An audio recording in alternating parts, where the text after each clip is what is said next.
Moving on, it is the fifth day of Russian invasion in Ukraine. Russian forces and armored vehicles are advancing into major Ukrainian cities. Diplomacy that took a backseat with Russia's escalating offensive is now getting a renewed push. Ukraine has agreed to talks with Russia at the Belarus-Ukraine border near the Chernobyl exclusion zone. Ukraine's foreign minister said that Kiev will not buckle at talks with Russia over its invasion.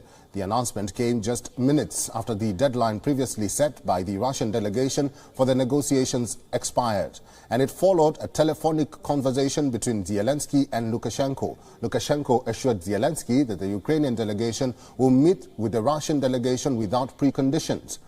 The Belarusian president assumed responsibility for the fact that all planes, helicopters and missiles deployed on Belarusian territory will remain on the ground for the duration of the passage, negotiations and return of the Ukrainian delegation. Russia said Ukraine agreed to dispatch its delegation after some back and forth. Reports also say the Russian delegation will demonstrate a quite hardline approach in the upcoming talks with Ukraine. The Kremlin has maintained that it is open to talks. However, it has warned Ukraine that its military operations will not stop for talks, but will be suspended during potential talks.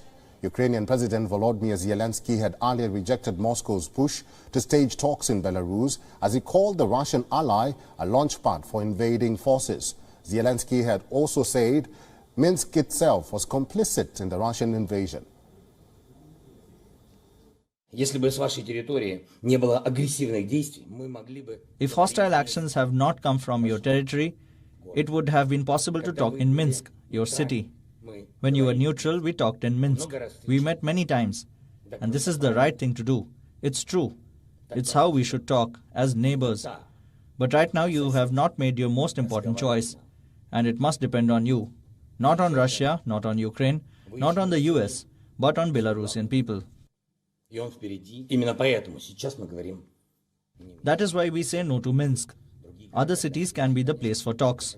Of course, we want peace. We want to meet. We want to end the war. Warsaw, Bratislava, Budapest, Istanbul, Baku. We have offered all of them to Russia. And we agree on any other city in a country missiles are not going from.